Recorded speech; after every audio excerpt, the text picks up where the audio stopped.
এই যে আধা ঘন্টা, 1 ঘন্টা, 2 ঘন্টা যারাই বলতেছে, এগুলো তাদের প্রোডাক্ট বিক্রির জন্য এবং কাস্টমার বেশি ধরার জন্য এটা বলতেছে। এটার অন্য কোনো মানে সাইন্টিফিক ব্যাখ্যা নাই। হস্তমৈথুন থেকে প্রোস্টেট ক্যান্সার হয় বা এই ক্যান্সার হওয়ার ঝুঁকি বাড়তে পারে, এটা আমরা অনেক জায়গা থেকেই আমরা এরকম শুনি। যে আমাদের কাছে অনেক রোগী আসে যারা এগুলা থেকে ডিপ্রেশনে, বিষণ্ণতায় ভুগতে ভুগতে আত্মহত্যা, বিভিন্ন ধরনের আত্মহত্যার চেষ্টা নিয়েও আমাদের কাছে আসে। এবং সেইটা নিশ্চিত হতে চায় যে আমি বিয়ে করব, আমি আসলে নিশ্চিত হতে চাই যে আমার এই ধরনের কোনো সমস্যা নাই। আমাদের রোগীকে দেখা যায় যে 10, 15, 20 মিনিট পর বোঝানোর পরও তারপরও শেষ পথে জিজ্ঞেস করে, স্যার এটা কি বড় করার কোনো উপায় নাই স্যার? এখন একটা মানুষ কিভাবে বুঝবে যে তার যে যৌন সমস্যাটা হচ্ছে এটা কি ফিজিক্যাল সমস্যা থেকে হচ্ছে নাকি সাইকোলজিক্যাল সমস্যা থেকে হচ্ছে?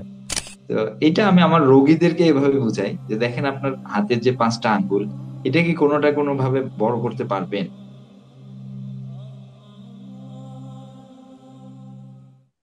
আসসালামু আলাইকুম। লাস্ট ম্যানেজার আয়োজিত পর্ন মাস্টারবেশন আসক্তি থেকে যৌন সমস্যা বিষয়ক লাইভে আপনাদেরকে স্বাগতম। যে আমাদের ফেসবুক থেকে লাইভটা করার কথা ছিল, বাট আমরা যেটা চাচ্ছিলাম যে আমরা জুম থেকে আমরা লাইভ স্ট্রিম করে ফেসবুকে শেয়ার করব, এটা আমাদের মূলত প্ল্যানটা ছিল। বাট কোন একটা কারণে এটা হচ্ছিল না আর কি, এই জন্য এত প্রবলেম, এতক্ষণ দেরি হয়ে গেল আর কি। তো সবাইকে ধৈর্য ধরার জন্য আন্তরিকভাবে ধন্যবাদ। প্রথমেই ডক্টর তানভীর রহমান শাহ ভাইয়ের সাথে আমরা পরিচয় করে দিই আপনাদেরকে। ভাইকে অনেকেই চেনেন, তারপরও আমি ভাইয়ের সম্পর্কে কিছু বলি। ভাই মূলত আরএমসি থেকে এমবিবিএস করেছেন এবং বিএসএমএমইউ থেকে উনি সাইকিয়াট্রির উপর এমডি করেছেন। তো উনি একজন মনোরোগ বিশেষজ্ঞ। এখন এটা প্রশ্ন আসতে পারে যে আমরা এই প্রোগ্রামে কেন যৌন সমস্যা নিয়ে কথা বলার জন্য একজন মনোরোগ বিশেষজ্ঞকে আনলাম। আমরা সাধারণত জানি যে যৌন সমস্যা নিয়ে বেশিরভাগ কাজ করেন যারা সেক্সোলজিস্ট বা যাদেরকে আমরা ডর্মেটোলজিস্ট বলে জানি, রাইট? কিন্তু যেটা বাস্তবতা সেটা হচ্ছে, যেই ধরনের সেক্সুয়াল ইস্যুগুলো আমরা দেখি মানুষের মধ্যে, এর 80 to 85% কেসে দেখা যায় যে সমস্যাগুলোর মূল কারণ হচ্ছে মানসিক সমস্যা, রাইট? এই জন্যই কিন্তু সাইকিয়াট্রিস্ট এই জায়গায় একটা বড় ভূমিকা পালন করতে পারেন এই সমস্যাগুলো সমাধানে। আর এই উদ্দেশ্যেই আমরা আজকে ভাইকে আমরা লাইভে নিয়ে আসলাম। তা আজকে ভাইয়ের কাছে আমার প্রথম প্রশ্নটি হচ্ছে, যারা দীর্ঘ সময় ধরে পর্ন এবং মাস্টারবেশনে আসক্ত থাকেন তাদের মধ্যে নানান ধরনের ক্ষতি দেখা যায়। এই ক্ষতিগুলো সম্পর্কে যদি আমাদেরকে একটু বলতেন। আচ্ছা, ধন্যবাদ মিনাজ ভাই আপনাকে। আহ গুরুত্বপূর্ণ একটি প্রশ্ন আপনি করেছেন। যেটা হয় যে পর্ন এবং মাস্টারবেশন আমরা সবাই জানি যে একটা আরেকটার সাথে ওতপ্রোত ভাবে যুক্ত। যে আসক্তি বলা হচ্ছে কারণ কি? আসক্তি কখন আমরা বলবো একটা জিনিসকে? সাধারণত নেশা বা আসক্তি আমরা বলতে বুঝি যে বিভিন্ন ধরনের যে নেশা জাতীয় দ্রব্যাদি আছে, ঘুমের ওষুধ আছে, আহ গাঁজা, ইয়াবা, তারপরে হিরোইন, মদ, ফেন্সিডিল, হ্যাঁ, আরো বিভিন্ন ধরনের অনেক ধরনের আছে, যেগুলোতে মানুষ প্রথমে অল্প কিউরিসিটির মাধ্যমে শুরু করে, বন্ধুদের পালায় বা হতাশা থেকে শুরু করে, যেভাবে শুরুটা হোক ধীরে ধীরে প্রথম দিকে সেটা হঠাৎ করে নেয় কোনো ওকেশনালি, কোনো বিয়ে বাড়িতে, কোনো বন্ধুর জন্মদিনে, এরকম ভাবে নিতে থাকে। ধীরে ধীরে সেটাতে আসক্ত হয়ে পড়ে। সে আর এটা থেকে বের হতে পারে না। সে যখন বের হতে চায় বা একদিনও যদি বা এক বেলাও যদি সে ওই ইয়াটা না করে, তখন দেখা যায় যে তার মধ্যে কিছু শারীরিক এবং মানসিক সিমটম দেখা যায়, যেগুলোকে আমরা উইথড্রল সিমটম বলি। পর্নোগ্রাফির ক্ষেত্রেও বা হস্তমৈথুনের ক্ষেত্রেও এই নেশার এই ব্যাপারটা দেখা যায়। যে এই সময়টাতে যে তার যে নেশা করলে যেমন মানুষের ব্রেনের যে ডোপামিন আছে এটা প্রচন্ড ভাবে নির্গত হয়, বা অন্যান্য যে neuro transmitter dopamine, serotonin, norepinephrine, এগুলো নিঃসরণ হয়। তো পর্নোগ্রাফির ফলেও যে এটা একসাথে অনেক ফ্ল্যাশ ভাবে হয়, মানুষ একসাথে অনেক বেশি আনন্দ পায়, এবং তার ব্রেন আবার ওই আনন্দটা বারে বারে চায়। যার কারণে সে এটাতে ধীরে ধীরে এডিক্টেড হয়ে পড়ে। সে যদি না নেয় বা না দেখে পর্নোগ্রাফি বা হস্তমৈথুন না করে, তখন তার মধ্যে বিভিন্ন ধরনের শারীরিক এবং মানসিক সিমটম দেখা দেয়। এই জন্যই এই পর্নোগ্রাফি অ্যাডিকশন বা আহ, যে মাস্টারবেশনের যে অ্যাডিকশন, এটা অন্যান্য অ্যাডিকশন যেগুলো আছে নেশা জাতীয় দ্রব্যাদি, সেগুলোর মতোই, বরঞ্চ ক্ষেত্র বিশেষে ওগুলোর চাইতেও বেশি ভয়ঙ্কর হয়ে যায়। কারণ অন্যান্য নেশা করতে যেমন টাকা খরচ করার লাগে, যে দোকান থেকে কিনে আনতে হয়, অনেক ধরনের হ্যাসেল পোহাইতে হয়, তো এক্ষেত্রে পর্নোগ্রাফি এগুলোর ক্ষেত্রে কিছুই লাগতেছে না, সে তার ওয়াইফাই ফ্রি ইন্টারনেট আছে, সে ধুমধাম সার্চ করতেছে, তার এই যে নেশার যে চরিতার্থ করতেছে, তার হঠাৎ করে নিজেকে আর কন্ট্রোল রাখতে পারতেছে না। এর ফলে এর ভয়াবহতা বুঝতে পারতেছে না গার্জিয়ানরা। ছেলে মেয়েরা দেখা গেল যে নেশা আসক্ত হলে কোনো না কোনো ভাবে বুঝতে পারে, তাকে ধরে বকাবাদ্য করে। আর এক্ষেত্রে সে এক এক গোনার মানে এক দরজা বন্ধ করে এই নেশায় আসক্ত হয়ে পড়তেছে। দেখা যাচ্ছে 10 বছর ধরে সে নেশায় আসক্ত, তার কেউ কোনো বাবা মা আত্মীয় স্বজন এমনকি স্ত্রীও জানে না যে সে এই নেশা আসক্ত। তো এই ধরনের, এই কারণে যে এর যে ক্ষতি, এর ক্ষতিটাও দেখা যাচ্ছে অন্যান্য নেশার চাইতে অনেক বেশি ভয়াবহ এবং ব্যাপকতা লাভ করছে। এবং ধীরে ধীরে আমাদের কাছে অনেক রোগী আসে যারা এগুলা থেকে ডিপ্রেশনে বিষণ্ণতায় ভুগতে ভুগতে আত্মহত্যা, বিভিন্ন ধরনের আত্মহত্যার চেষ্টা নিয়েও আমাদের কাছে আসে। তো সংক্ষেপে এটুকুই। আহ, জি। আমরা জানি যে পর্ন এবং মাস্টারবেশন থেকে যে কমন যে দুটি যৌন সমস্যা হয় সেটা হচ্ছে ইডি অর্থাৎ ইরেকটাইল ডিসফাংশন এবং হচ্ছে পিই প্রিম্যাচিওর ইজাকুলেশন। তো এই দুটি সমস্যা সম্পর্কে একটু বলবেন ইনশাল্লাহ। আর আরেকটা জিনিস আমরা জানতে চাচ্ছি সেটা হচ্ছে যে যারা অবিবাহিত তারা এই পিই এবং ইডি এই দুটি যৌন সমস্যা থেকে মুক্ত হওয়ার জন্য কি করতে পারে। এই দুইটা প্রশ্নের উত্তর যদি আমাদের একটু বলতেন। হ্যাঁ, প্রিম্যাচুর ইজাকুলেশন যেটা দ্রুত বীর্যপাত, আর একটা হচ্ছে ইরেকটাইল ডিসফাংশন, যেটা হলো যে লিঙ্গোত্থান জনিত সমস্যা যেটা বলে। তো আসলে আমাদের মধ্যে তো প্রিম্যাচিউর ইজাকুলেশন, দ্রুত কথাটা একটা আপেক্ষিক কথা, যে আসলে কত দ্রুত হইলে বলবো যে এটা দ্রুত, এই জন্য একটা তুলনা থাকতে হবে। এই জন্য আমরা যদি একজন পুরুষের স্ত্রীর যোনিপথে লিঙ্গ প্রবেশের পরে 3 থেকে 7 মিনিট পর্যন্ত সে থাকতে পারে, হ্যাঁ, তাহলে এটা নর্মাল সমস্যা। এটা বিভিন্ন গবেষণা বিভিন্ন রকম আসছে, মোটামুটি অ্যাভারেজ যদি বলি, আহ 3 থেকে বা 4 মিনিট থেকে 7 মিনিট, এর কিছু কম বেশি হলে সমস্যা নেই। কারো একটু কম, কারো একটু বেশি। এটা হলো অ্যাভারেজ স্বাভাবিক সময়সীমা। কেউ কেউ, আমরা সাধারণত ওই যে পর্নোগ্রাফি যে একটু আগেই বললাম, দেখা যায় এগুলো তো একটা ফিল্মের মতো, এগুলা অনেক দিন ধরে বা অনেক ধরনের মেডিসিন নিয়ে এই সমস্ত এইগুলাকে অনেক বেশি করে দেখানো হয়। তো আমাদের যেহেতু এই সম্পর্কে সঠিক ধারণা না থাকায় আমরা ওটাকে আদর্শ ভাবি। আর আমি যদি সঠিকও থাকি তারপরও মনে হয় যে আমি দ্রুত বীর্যপাতে ভুগতেছি। এই জন্য আগে নর্মাল টাইমটা জানা দরকার যে আসলে অ্যাডাল্টের কত টাইম। এরপর আসি আমরা দ্রুত বীর্যপাত কখন বলবো। দ্রুত বীর্যপাত যদি কারো 1 মিনিটের মধ্যে, হ্যাঁ, ইন্ট্রা ইজাকুলেটরি ল্যাটেন্সি টাইম, আইইএলটি বলে, যেটা হলো যে সহবাসের সময় স্বামী যখন, হাজবেন্ড যখন তার আহ, লিঙ্গ তার স্ত্রী যোনিতে প্রবেশের পরে 1 মিনিটের মধ্যেই যদি বীর্যপাত হয়ে যায়, এটা, এবং হঠাৎ না, দেখা গেল যে 1 মাস পরে সে দূরে থাকে, চাকরি করে, 1 মাস পরে আসছে, প্রথম দিন এরকম একটু উত্তেজনার কারণে এটা হতেই পারে। যদি দেখা যায় যে 70 to 75%-এরও বেশি সময় দেখা যাচ্ছে তার এরকম হচ্ছে যে 1 মিনিট, কিছু কিছু বইয়ে 2 মিনিটের কথাও আসছে, হ্যাঁ, তো এর মধ্যেই যদি তার বীর্যপাত হয়, কিছু কিছু রোগীদের ক্ষেত্রে দেখা যায় যে লিঙ্গে প্রবেশের আগেই, হ্যাঁ, বা লিঙ্গে যোনিপথে লিঙ্গ যোনিপথে প্রবেশের আগেই বা ঠিক সাথে সাথেই বীর্যপাত হয়ে যায়। তো এগুলোকে প্রিম্যাচুর ইজাকুলেশন, দ্রুত বীর্যপাত ধরা। এটার মধ্যে বিভিন্ন ধরনের mild to moderate two severe আছে। সিভিয়ার যদি কারো 15 সেকেন্ডের মধ্যেই হয়, কারো যদি 30 সেকেন্ডের মধ্যে হয় তাহলে মডারেট। আর যদি 1 মিনিট পর্যন্ত যায়, 30 সেকেন্ড থেকে 60 সেকেন্ড এরকম যদি থাকে তাহলে মাইল্ড লেভেলের প্রিম্যাচুর ইজাকুলেশন বলে। আর ইরেকটাইল ডিসফাংশনটা হলো যে আমাদের যে পুরুষ লিঙ্গ সহবাসের আগে দেখা যাচ্ছে যে যথেষ্ট পরিমাণ শক্ত হচ্ছে না বা একেবারেই নেতিয়ে পড়ছে। তো এটাও হচ্ছে যে লিঙ্গোত্থান জনিত সমস্যা। এটাও কখনো কখনো দেখা যায় যে মানুষ যখন অনেক বেশি নার্ভাস থাকে, এটা যখন নতুন বিয়ে করছে আমাদের কাছে অনেক রোগী আসে, হ্যাঁ, যে সে মনে হয় ফেইলর, খুব টেনশনে থাকে। সাধারণত ইরেকশনটা হয় প্যারাসিম্প্যাথেটিক নার্ভ যখন আমাদের অ্যাক্টিভেশন হয়, প্যারাসিম্প্যাথেটিক, যে আমাদের আসলে শরীরে দুইটা সিস্টেম আছে অটোনমিক নার্ভাস সিস্টেম, একটা হলো সিম্প্যাথেটিক, একটা হলো প্যারাসিম্প্যাথেটিক।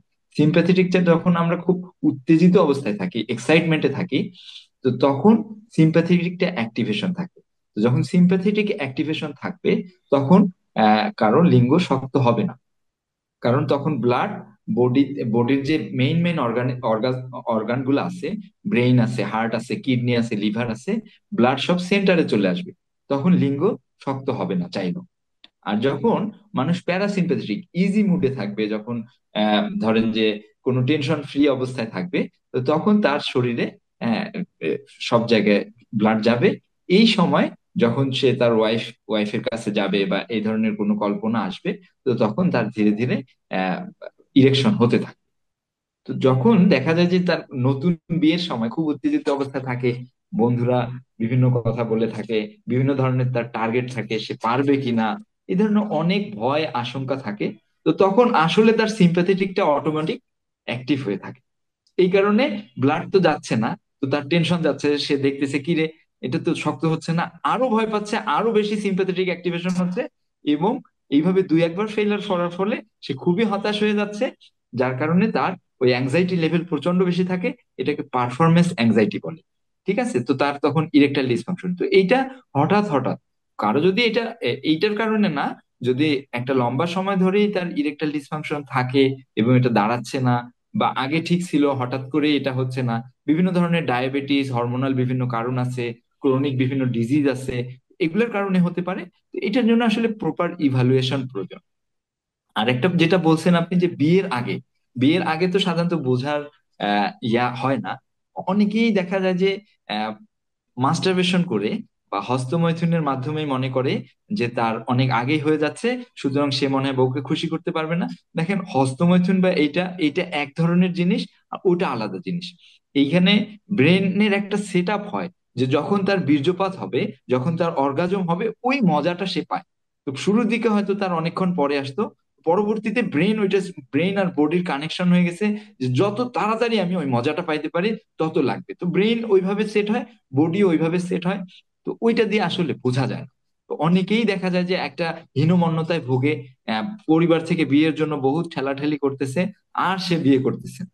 এই চুপে চাপে কোনো না কোনো ভাবে আমাদের খোঁজ পেয়ে আসে, যখন আমরা সাহস দেই, একটু কাউন্সেলিং করি, তখন দেখা যায় যে সাহস পেয়ে তখন হয়। তো এইটা অনেকেই মনে করে যে আমি মনে হয় প্রিম্যাচুর ইজাকুলেশন, ইরেকটাইল ডিসফাংশন, আসলেই সে ভুগতেছে না, কিন্তু সে নিজে নিজে ভাবতেছে। আবার অনেকে আসলেই দেখা যাচ্ছে যে অনেক দিন ধরে এগুলা করতে করতে আসলেই তার বিভিন্ন ধরনের সমস্যা দাঁড়ায় গেছে। দুইটার জন্য আসলে নিজে থেকে হীনমন্ত না হয়ে প্রফেশনালের হেল্প নেওয়া উচিত। ধন্যবাদ। মাশাল্লাহ ভাই, অনেক সুন্দর একটি গুছানো রিপ্লাই দিয়েছেন। আশা করি এই বিষয়টা নিয়ে কারোই তেমন কোনো আর সংশয় থাকবে না। তো এখন যে বিষয়টা আমরা জানতে চাচ্ছি সেটা হচ্ছে যে অনেকেরই এই প্রশ্নটা থাকে যে আমি তো এত বছর ধরে হস্তমৈথুন করছি, বা এই এই মানে এতবার এতবার সমস্যা হয়েছে, এখন আমার মনে হয় অনেক ক্ষতি হয়ে গেছে। তো এই ক্ষতিটা পোষানোর জন্য আমি কি করতে পারি? এখন যারাই মেসেজ করেন এদের একটা বড় অংশই হচ্ছে অবিবাহিত, এবং তারা হয়তো খুব দ্রুত বিয়ে করতে পারবে না, বা তাদের বিয়ের এখন অনেক দেরি আছে। হ্যাঁ। তো এখন এদের ক্ষেত্রে আমরা একটা জিনিস যেটা ফিল করি সেটা হচ্ছে যে আমরা যদি এখন ওনাদেরকে এটা বলি যে আপনি এই এই খাবারগুলো খান, এগুলো খেলে আপনার হস্তমৈথুনের যে ক্ষতি হয়েছে সেটা অনেকটাই রিকভার করবে। কিন্তু এটা করতে গিয়ে যদি আবার দেখা যায় যে তাদের যে সেক্সুয়াল নিডটা সেটা আবার বেড়ে গেছে, এরকম যদি হয়, তাহলে তো আবার এটা আবার একটা প্রবলেম হতে পারে। সেটা থেকে তো হয়তো তাদের আবার মাস্টারবেশন বা পর্ন দেখার আকাঙ্ক্ষা সেটা বেড়ে যেতে পারে। তো এই ক্ষেত্রে কি করণীয়? ধন্যবাদ। আপনি ভালো কোশ্চেন করেছেন। তো সহজ তো হইলো, যদি আমি বলি সহজ সমাধান হলো বিয়ে। ঠিক আছে, বাবা আমার যেমনে হোক, হাতে পায়ে ধরে হোক, বিয়ের সাথে ব্যবস্থা করে ফেল। রিজিক তো আল্লাহ দিবেন। এখন আসলে যদি রিজিকের জায়গা থেকে আমরা, আহ, রিজিকের জায়গায় যদি আমরা দেখি যে আল্লাহ তাআলাই রিজিক দেন, তো অনেকে বিয়ে করতে ভয় পান। তো স্বাভাবিকভাবেই তার তো অবশ্যই একটু নিজের স্বাবলম্বী হওয়ার চেষ্টা করতে হবে। অনেক ফ্যামিলিতে দেখা যায় যে বাবা মার পক্ষ থেকে অনেক সাপোর্ট দেয়। তো সেক্ষেত্রে বিয়ে করা একটা ভালো সমাধান।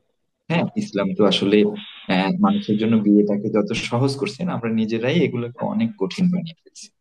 আচ্ছা, এরপরে অনেকেই মনে করলো যে আহ, আপনি যেটা বললেন যে এই আসক্তি থেকে বের হতে পারছে, এবং সে দেখা যাচ্ছে বা বিভিন্ন ধরনের আহ খাওয়া দাওয়া করে নিজের ইয়া সবকিছু ঠিক হয়েছে, তার আকাঙ্ক্ষা, যৌন আকাঙ্ক্ষা বেড়ে গেছে। দেখেন, যৌন আকাঙ্ক্ষা বেড়ে যাওয়া বা এগুলা তো আসলে ব্যালেন্স করা, শরীরের মধ্যে ব্যালেন্স করা। একটা হচ্ছে যে আমার আল্লাহ তাআলা বলছেন, যদি বিয়ে করতে না পারো তাহলে রোজা রাখো, তো কিছু রোজা রাখা, এই সমস্ত জিনিসগুলো, নজরের হেফাজত করা। হ্যাঁ, যত বেশি উত্তেজনার আইটেম গুলা থাকবে, চোখের, নজরের, হ্যাঁ, চিন্তার, এই সমস্ত জিনিসকে কন্ট্রোল করলেই আসলে অনেক কিছু কন্ট্রোল করা সম্ভব। হ্যাঁ, এটার জন্য আসলে প্রত্যেকের জন্য, যদিও আসলে প্রত্যেক মানুষই এক একজনের কন্ট্রোলিং ক্ষমতা এক এক ধরনের। কেউ হচ্ছে যে তো এই অবস্থাটা এক একজনের এক এক রকম।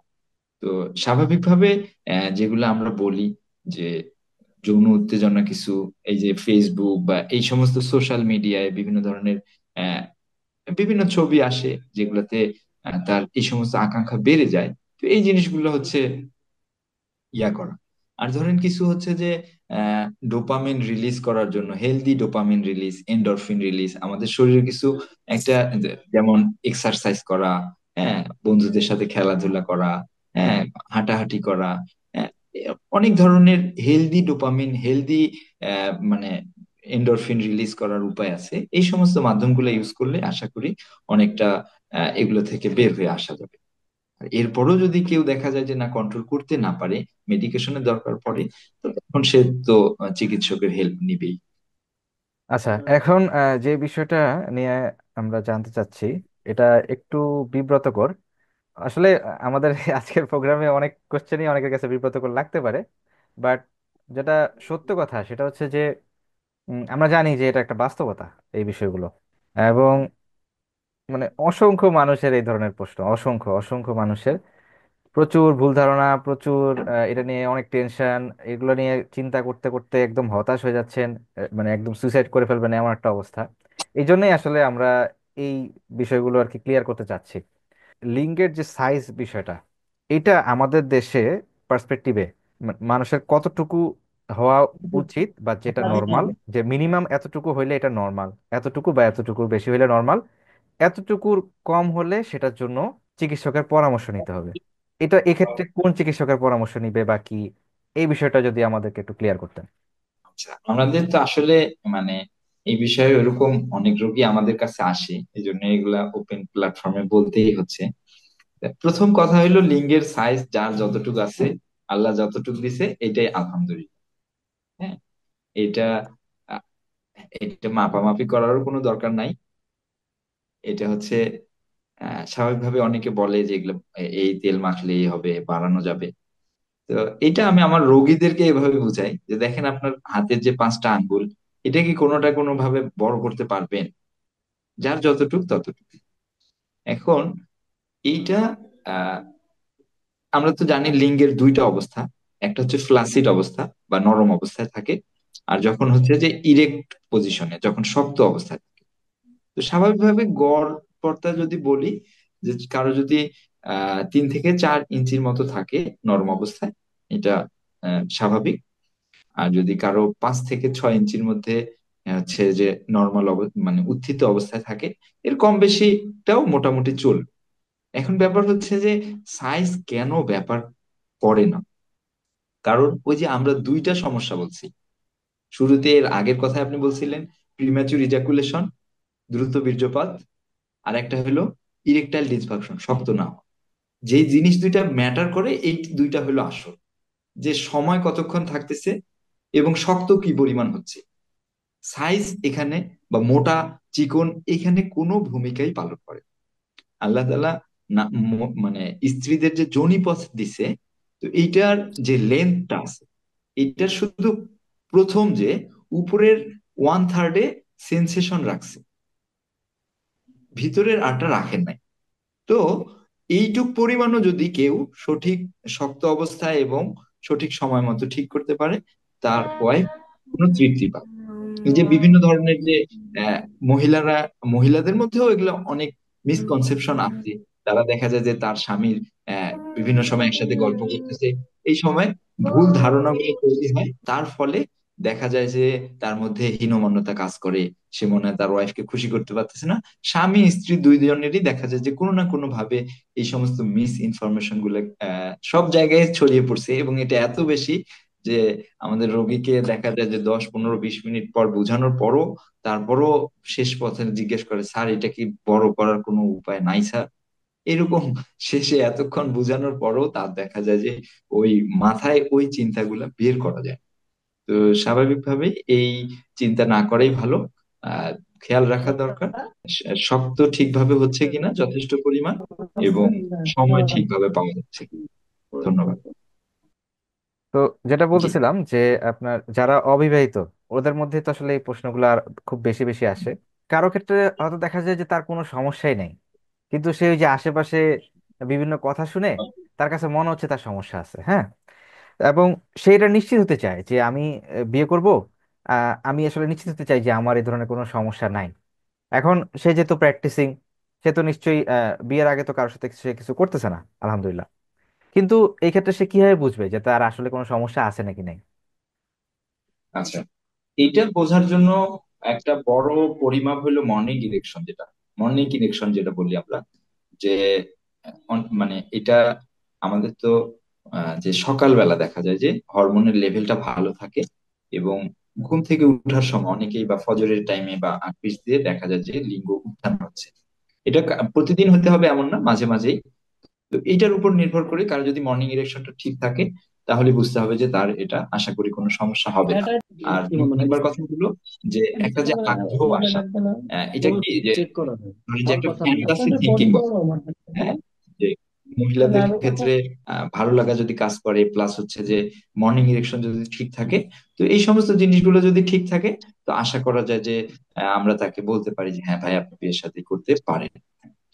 আরেকটা বিষয় যেটা নিয়ে অনেক মিসকনসেপশন, সেটা হচ্ছে যে সেক্সের অ্যাকচুয়াল সময়কালটা কতক্ষণ, যেটা নর্মাল সময়কাল।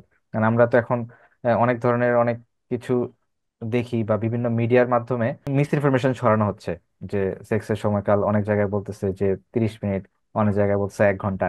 ইভেন কিছু কিছু প্রফেশনালদের ক্ষেত্রেও আমরা দেখি যে তারা এই সময়টাকে অনেক বেশি বলতেছেন। তো এই বিষয়টা নিয়ে যদি একটু আমাদেরকে ক্লিয়ার করতেন যে এক্ষেত্রে আসলে নর্মাল কতটুকু সময়। এই বিষয়ে তো আমাদের দেশে ওভাবে গবেষণা এখন পর্যন্ত হয়েছে কিনা জানা নাই। তো বাইরের দেশের যে গবেষণাগুলা, তো এর মধ্যে বেশিরভাগ ক্ষেত্রেই দেখা গেছে যে অ্যাভারেজ মানুষদের 4 থেকে 7 মিনিট সময়, 4 থেকে 7 মিনিট, কিছু কম বেশি হতে পারে, এটাই হলো অ্যাভারেজ। এর মধ্যে যে কারো 10 মিনিট 15 মিনিট এগুলো স্বাভাবিক এগুলোতে। আর দ্রুত বীর্যপাতের ক্ষেত্রে যেটা বলে যে 1 থেকে 2 মিনিট। তো আসলে হচ্ছে যে এই জিনিসগুলো তো একটার সাথে আরেকটা আপেক্ষিক। মেইনলি ওয়াইফের স্যাটিসফ্যাকশন, পুরুষদের দেখা যায় যে চোখে আহ, পুরুষদের সেক্সুয়াল সাইকেলটা এবং মহিলাদের সেক্সুয়াল সাইকেলটা একটু ভিন্ন। আমাদের পুরুষদের দেখা যায় যে চোখে দেখা থেকেই সাইকেলটা স্টার্ট হয়ে যায়, কিন্তু মহিলাদের ক্ষেত্রে দেখা যায় যে দেখা দিয়ে অতটা বেশি হয় না। বেশিরভাগ মহিলাদের ক্ষেত্রে টাচের মাধ্যমে বা বিভিন্ন যখন বিভিন্ন ধরনের উত্তেজনামূলক বিভিন্ন হাজবেন্ড ওয়াইফ কথাবার্তা বলে, তখন ধীরে ধীরে তার স্টার্ট হয়।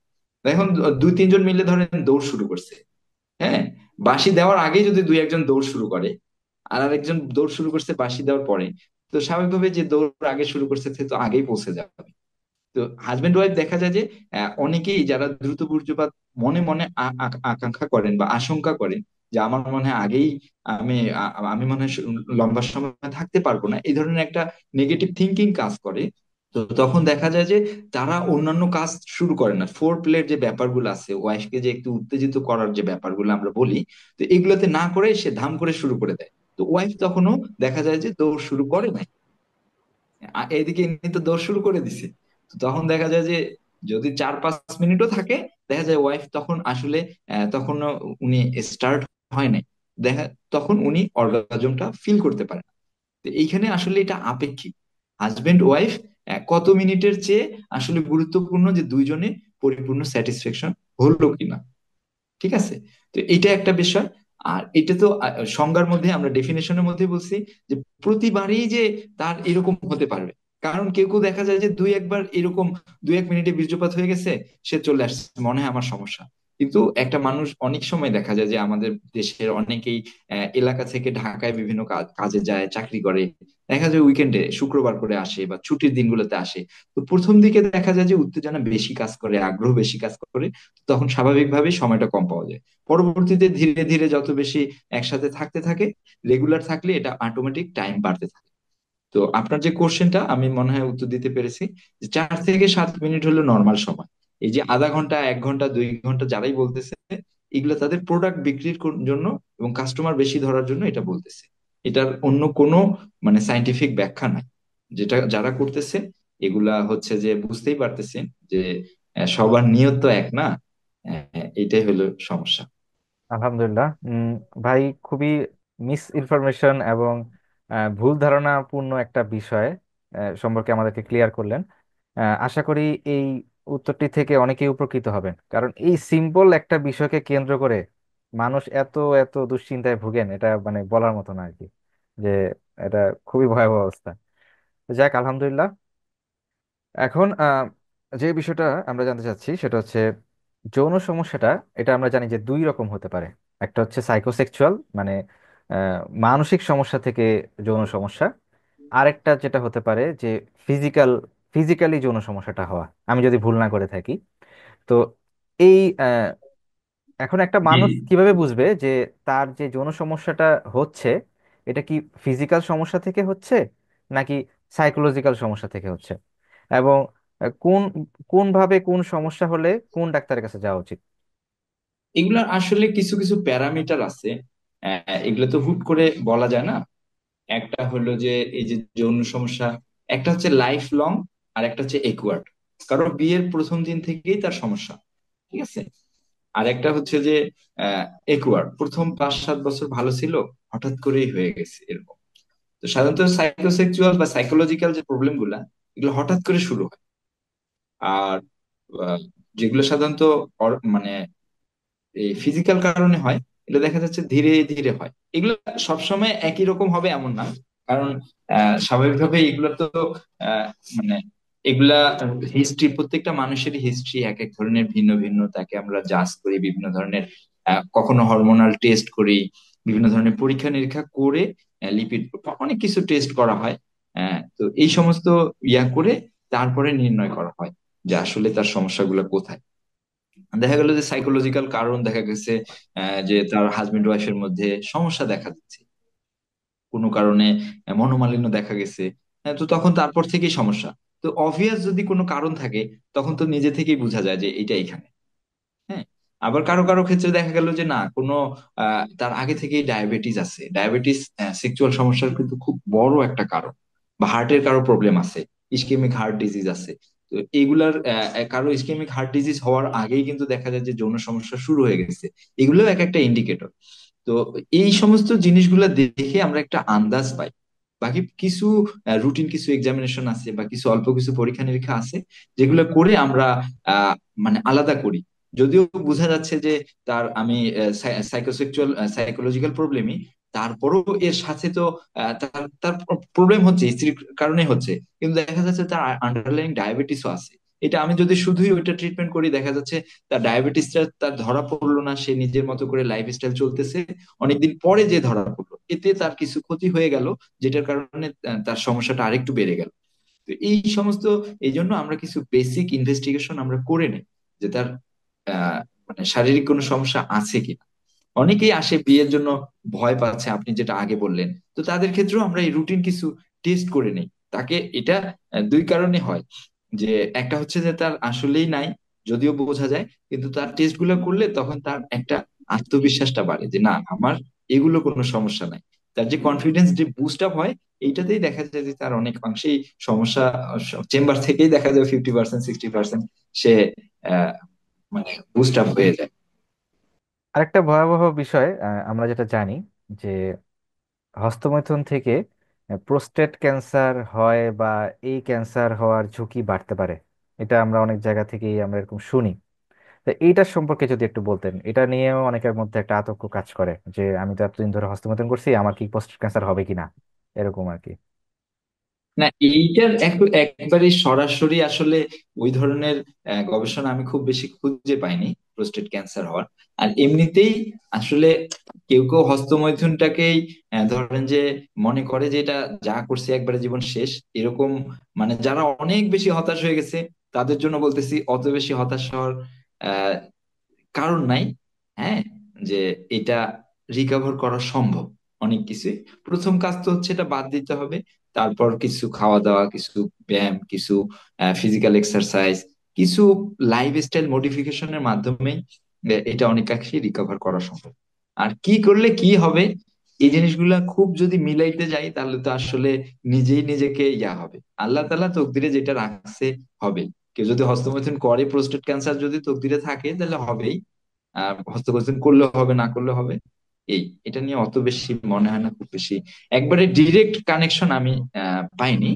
বাকি এটা হয়তো গবেষণা চলতেছে, সামনে হয়তো আরো এটা ভালোভাবে। কিন্তু যেটা হয় নাই ওইটা নিয়ে খুব বেশি নিজেকে গিলটি ফিলিং এর মধ্যে আনার দরকার নাই। আচ্ছা, যারা বিবাহিত, তাদের ক্ষেত্রে অনেক সময় যেটা হয় যে সমস্যাটা মূলত ওয়াইফের, যৌন সমস্যাটা মূলত ওয়াইফের, হাজবেন্ডের সমস্যা না। এবং আমরা জানি যে মেয়েদের ক্ষেত্রেও কিন্তু এমন হতে পারে যে ডিলেড ইজাকুলেশন হচ্ছে, অর্থাৎ যেটা নর্মাল সময়, সেই সময়ে তার ইজাকুলেশনটা ঠিকভাবে হচ্ছে না, এবং এটা অস্বাভাবিকভাবে অনেক দেরিতে ইজাকুলেশনটা হচ্ছে, যেটা কিনা একটা সমস্যা। তো এটা আসলে কিভাবে বুঝবে যে একটা দম্পতি যারা কিনা এরকম ইয়াতে আছে যে হাজবেন্ডের সমস্যা না কিন্তু আসলে ওয়াইফের সমস্যা, এটা ওয়াইফ কিভাবে বুঝবে বা হাজবেন্ড কিভাবে বুঝবে, এবং তারা এটার জন্য কিভাবে রাইট সলিউশনটা তারা ইয়ে করতে পারে, স্টেপটা কিভাবে নিতে পারে, রাইট? আহ, ভালো প্রশ্ন। এখন হচ্ছে যে যেটা করা যায় এক্ষেত্রে, অবশ্যই তো দুইজনকেই ডক্টরের কাছে যেতে হবে, দুইজনের কাছে আলাদা আলাদা ভাবে মানে হিস্ট্রি নিতে হবে যে সমস্যাগুলো আসলে কোথায়। ওই যে একটা বললাম যে ফোর প্লে ব্যাপারটা খুব গুরুত্বপূর্ণ ভূমিকা পালন করে। যে আসলে হাজবেন্ড ওয়াইফকে ওভাবে রেডি করতেছে না, আগেই চলে যাচ্ছে। এই কারণে দেখা যাচ্ছে ওয়াইফের কষ্টও হচ্ছে, ঠিকভাবে লুব্রিকেশনও হচ্ছে না। তার দেখা যাচ্ছে অর্গাজম পর্যন্ত আনতে পারতেছে না। হাজবেন্ড মনে করতেছে শুধু সময় দিয়েই পরিমাপ করতেছে, আমি তো এতক্ষণ এতক্ষণ। কিন্তু সে যে আসলে সবকিছু মানে এই যে তাড়াহুড়া গুলা বা ওয়াইফের মানে এটা আসলে তো আসলে দুইজনের আন্ডারস্ট্যান্ডিং এর ব্যাপার। এটা আসলে খুব সূক্ষ্ম একটা ব্যাপার। কখনো কখনো হাজবেন্ডের সমস্যা নাই, ওয়াইফেরও সমস্যা নাই, কিন্তু দেখা যাচ্ছে হাজবেন্ড কিছু টেকনিক গুলো ঠিকভাবে অ্যাপ্লাই করতেছে না। এটা তো আসলে শেখার বিষয়। মানে আর মানে ওয়াইফ তো আসলে কোনো বস্তু না। পর্নোগ্রাফিতে যেরকম যে ফিমেলকে যেভাবে অবজেক্ট হিসেবে দেখানো হয়, ওয়াইফের দেখা যাচ্ছে যে তার অনেক সাইকোলজিক্যাল ইস্যু আছে। শাশুড়ির সাথে মনোমালিন্য হচ্ছে, হাজবেন্ড ওইখানে দেখা যাচ্ছে সবসময় মায়ের পক্ষই নিচ্ছে। তো দেখা যাচ্ছে তার মধ্যে তার সাথে একটা দূরত্ব তৈরি হচ্ছে, বা বাচ্চা কাচ্চা ডিস্টার্ব করতেছে। হ্যাঁ, ওয়াইফ সারাদিনে এগুলাতে ইয়া করতেছে। আহ তার শারীরিক যে যত্ন নেয়ার বা মানসিক ভাবে যে যত্ন নেয়ার, এই জিনিসগুলো আসলে অনেক কিছু অ্যাড্রেস করতে হয়। এমনিতে বাইরে থেকে মানে একজন যেভাবে প্রেজেন্ট করে, হ্যাঁ আমাদের কাছে সাধারণত দেখা যায় যে হাজবেন্ডরাই এসে প্রেজেন্ট করতেছে। তার প্রেজেন্ট আর ওয়াইফের কাছে হিস্ট্রি নিলে দেখা যায় যে আসলে দুইটার মধ্যে আকাশ পাতাল পার্থক্য। হাজবেন্ড ওই জিনিসগুলাকে, যে ছোট ছোট জিনিসগুলাকে অ্যাড্রেস করা দরকার ছিল, যে জিনিসগুলোতে আসলে অ্যাড্রেস করেনি, তো ওইগুলাই দেখা যাচ্ছে আসলে অনেক বড় ইস্যু। এইগুলা আসলে ওইভাবে ডিরেক্ট বলা যাবে না যে এটা এরকম এরকম এরকম, এখানে এটা সমাধান।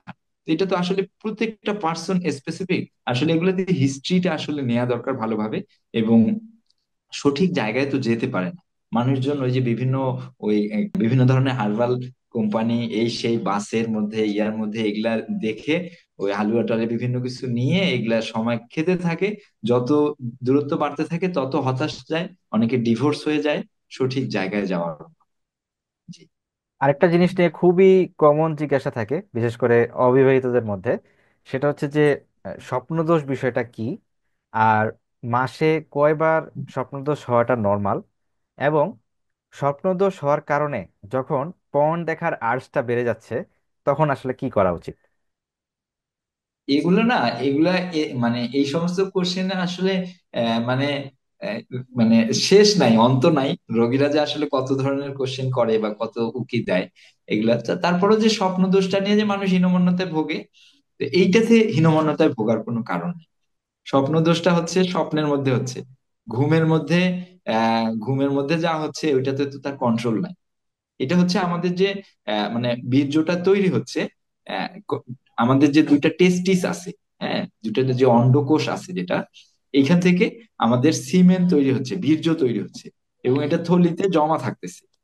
তো এইটা যখন যেহেতু কেউ যদি হচ্ছে বিয়ে করে না, সাধারণত স্বপ্নদোষটা শুরু হয় তো 12 থেকে 13 বছর বয়সে অনেকেই, তো এটা একেবারেই স্বাভাবিক জিনিস।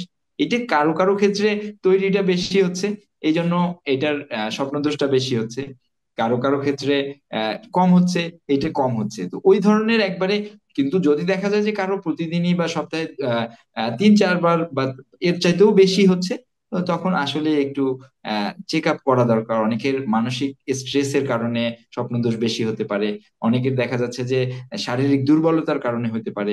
অনেকগুলো ফ্যাক্টর কাজ করে, ওই জিনিসগুলোকে যদি অ্যাড্রেস করা যায় তখন এটা হবে। কিন্তু বাকি এটা হচ্ছে না কেন, এত কেন হচ্ছে, এই সমস্ত নিয়ে যে অতিরিক্ত মানসিক চাপ, এইটাই দেখা যায় যে আরো একটা বাড়ায় দেয়। ঠিক আছে, এগুলা নিয়ে অতিরিক্ত দুশ্চিন্তা, যে জিনিস আমি নিজে করতেছি না, এটা ঘুমের মধ্যে হয়ে যাচ্ছে, এটা শরীরের ন্যাচারাল মেকানিজম। এটা যখন যখন যখন এটা ফুল হয়ে যাচ্ছে, তখন আমার শরীর এখান থেকে ন্যাচারাল ভাবে বের করে দিচ্ছে, আবার নতুন করে প্রোডাকশন হচ্ছে। আর এটাতে আমার ক্ষয় চলে যাবে এমন না যে এটা সব শেষ হয়ে যাচ্ছে, পরবর্তীতে মনে হয় আর বাচ্চা হওয়ার জন্য কিছু থাকবেই না, ব্যাপারটা এমন না। জি। এখন আমরা খুবই গুরুত্বপূর্ণ এবং কন্ট্রোভার্সিয়াল একটা বিষয় নিয়ে জানতে চাচ্ছি। আমরা যেটা শুনে থাকি বিশেষজ্ঞদের কাছ থেকে বা অনেকের কাছ থেকেই, হস্তমৈথুন জিনিসটা নর্মাল। এটাই অনেকে বলেন যে হস্তমৈথুন জিনিসটা নর্মাল। এবং যখন আমরা এটা নিয়ে ঘাটাই, তখন আমরা জানতে পারি যে গত শতাব্দীতে বেশ কিছু রিসার্চ হয়েছে এই বিষয়ে, যে রিসার্চগুলোর মাধ্যমে দেখানো হয়েছে যে হস্তমৈথুনটা নর্মাল। এছাড়াও আমরা যেটা জানি যে এখন যে বর্তমান পর্ন ইন্ডাস্ট্রি, এটা কিন্তু আসলে টিকেই আছে হস্তমৈথুনের উপরে। কারণ মানুষ হস্তমৈথুন করার জন্যই কিন্তু আসলে পর্নটা দেখতেছে। সো এই দুইটা মিলেই আসলে একটা মানুষের একটা পরিপূর্ণতা পাচ্ছে তার আসক্তিটা, যেটা মোটেও তার জন্য ভালো না। এখন এই জিনিসটা একটু আমাদেরকে একটু ক্লিয়ার করবেন যে হস্তমৈথুনটা কি আসলে নর্মাল কিনা, যেটা আমরা শুনতেছি। না, এটা এটা তো নর্মাল না, এটা স্বপ্নদোষটা নর্মাল। আর হস্তমৈথুনটা তো সে নিজে উইলিংলি করতেছে। হ্যাঁ, এবং এটা একটা আসক্তি, যেটার কারণে তার ক্ষতি হচ্ছে। অনেকেরই দেখা যাচ্ছে যে পিনাল ভেসেল ইনজুরি হয়ে যাচ্ছে, বিভিন্ন ধরনের সমস্যা হচ্ছে। হ্যাঁ, এটাতে শারীরিক মানসিক অনেক ধরনের ক্ষতি হচ্ছে। যদিও যে মেইন স্ট্রিম যে মিডিয়া বা ধরেন যে তারা যে বিভিন্ন ধরনের, এগুলো তো আপনি যেটা বললেন এরকম আমরাও জানি। তো সবকিছু তো সবভাবে আহ প্রমাণিত হয় না। তো এগুলা তাদের বিজনেস তো সবই করতেছে। ধরেন যে ফেসবুকে এই যে রিলস গুলা, শর্ট শর্ট ভিডিও দেখাচ্ছে আগে, মানে মানুষকে যত ওখানে রাখা যায় ওইভাবে অ্যাট্রাকশন, মানুষের যে এই সময়গুলা নিয়ে, যে মূল্যবান সময়গুলা নিয়ে যে তার প্রোডাক্টিভিটি কমে যাচ্ছে। হ্যাঁ, কিন্তু মানুষ এই ভিউ বাড়ানোর জন্য, টাকা বাড়ানোর জন্য, এই সবকিছুই তো আসলে পুঁজিবাদী ব্যবস্থায় এই সমস্ত জিনিসগুলোকে, মানুষের সময়, মানুষের মানে ইমান আমল সবকিছু ধ্বংস করার জন্য এগুলা। তো এগুলা থেকে আসলে বাঁচার জন্য ইসলামের বিধিবিধান, আল্লাহ তাআলার হুকুম, হ্যাঁ, নবী সাল্লাল্লাহু আলাইহি সাল্লামের সুন্নত, এই পরিপূর্ণ জীবন বিধানে আসলে পরিপূর্ণভাবে যত আমরা ঢুকতে পারবো, তত এই সবকিছু থেকেই বের হতে পারবো। শুধু যে আপনি যে দুই একটা কথা বললেন এটাও যেমন, বাকি অন্যান্য যত এই রিলেটেড যা কিছু আছে, হ্যাঁ, ধরেন যে অন্যান্য যে ড্রাগ এডিকশন বা জুয়া বলেন, বেটিং বলেন, অনলাইন বেটিং, সবকিছু মানে ইজি করা হচ্ছে মানুষের কাছ থেকে এগুলা নেয়ার জন্য। তো এগুলো থেকে আমরা আসলে যত ইসলামের মধ্যে আল্লাহর হুকুম, নবী সাল্লাল্লাহু আলাইহি সাল্লামের সুন্নত মোতাবেক থাকতে পারবো, ওই বাউন্ডারির মধ্যে থাকবো, তত আমরা ভালো থাকবো। আলহামদুলিল্লাহ, ভাই আমাদের অনেকগুলো প্রশ্নের উত্তরই দিয়েছেন। তো একটা প্রশ্ন আমি আগেও করেছিলাম, বাট ওই প্রশ্নটা কোন একটা কারণে হয়তো আমরা মানে ক্লিয়ার অ্যান্সার পাচ্ছিলাম না। তো এই জিনিসটা আবারও কিছু ভাই আমাদেরকে কমেন্টে আর কি জানাচ্ছিলেন যে এই প্রশ্নটার উত্তরটা আরেকবার একটু পেলে ভালো হতো। সেটা হচ্ছে জি, যে জি। অবিবাহিত যারা, খুব দ্রুত তারা হয়তো বিয়ে করতে পারবে না, এরকম যারা আছে, তারা হস্তমৈথুনের ক্ষতিটা পোষানোর জন্য কি করবে? এই এই প্রশ্নের উত্তরটা। আচ্ছা, এটা ক্ষেত্রে হচ্ছে এক নাম্বার হচ্ছে হস্তমৈথুনটা ছাড়তে হবে। হ্যাঁ, এই আসক্তিটা থেকে বের হয়ে আসতে হবে। আসক্তি বের হওয়ার জন্য টিপস একটা, আর আসক্তি যে বের হতে পারতেছে তার জন্য আরেকটা।